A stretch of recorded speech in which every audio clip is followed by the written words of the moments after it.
حد ويال dhibta muxuu haayay khasaaraha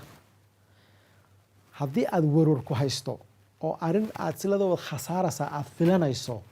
khasaaraha waxaad qaadataa xadkaad aqbali karto sheeg ka soo qaad badeecad baad suuqa keentay kadibna waxaa dhacay runtii badeecaddii sixirkiibaa hoos u dhacay arrintii werwer bay kuga abuurtay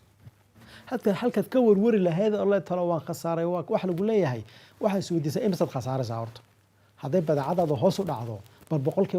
boqolkiiba intabaad khasaaraysaa markaasaa tiri wallahi haddii badeecadu hoos u dhacdo waxaa laga yaaba boqolkiiba 20 inaan khasaaro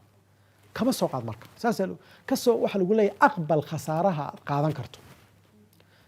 halkaad ka warwari lahaydaad kolba ku meeraysan lahayd khasaara waan khasaarayaa isweydii horta imisaan khasaaraya waxaa khasaaraya boqolkiiba 20 soo maaha deyntaa waan aqbal mar alla markaad saa aqbasho intaad khasaartay naftaada u degaysa waxaana laga yaaba khasaaro inaan dhicin baa dhici karto laakiin se warka ku haysa meesha ka baxaya marka wuxuu ku leeyahay xad u yaal xadka ugu fog ee aad aqbali karto khasaaraha sheeg yani xadka aad oran karto xadkaasaan aqbalaya khasaare sheeg in alla intaa marka aad sheegto guulbad taagantay naftaada way degaysaa warkuu kaa tegaya مبدأ كلام مهم هو شيء قرقة بقوح وياه وحليها مشكلة ugu weyn haysataa waa fikirkeena buu leeyahay fikirkeena hadduu qaab positive ah u fakirana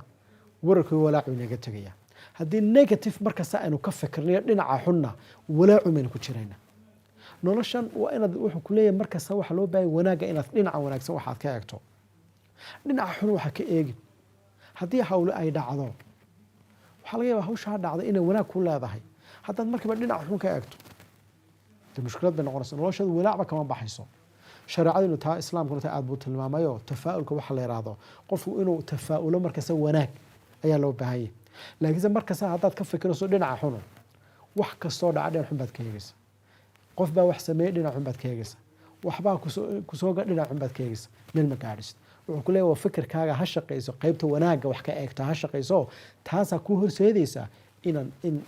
walaaci warku ay ka tagaan مبدأ كل شيء جاي واحد وين أذكر ميمك وحكولي هاي وأنا مبدأ الإسلام كانوا أقول جايه رونهانتي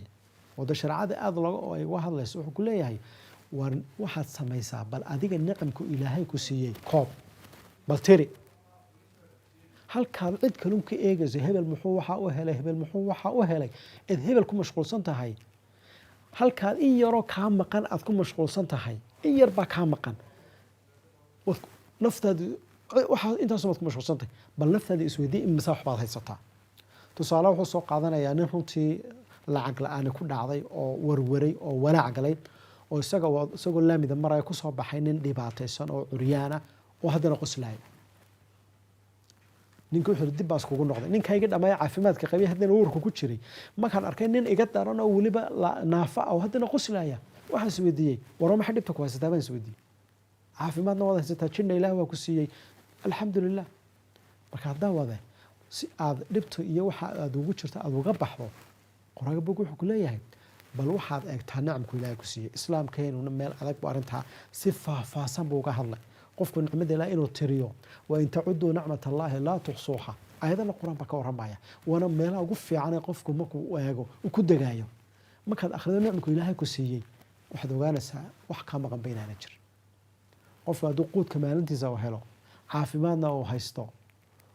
de maxaa ka maqan meeluu ku hoydana uu haysto maxaa kaa maqan xadiiska soo muuhayn waxba kaama maqan ilaahay uga mahadnaq mabda'a kaluu sheegaya waxaa ka mid ah inaad dadka caawiso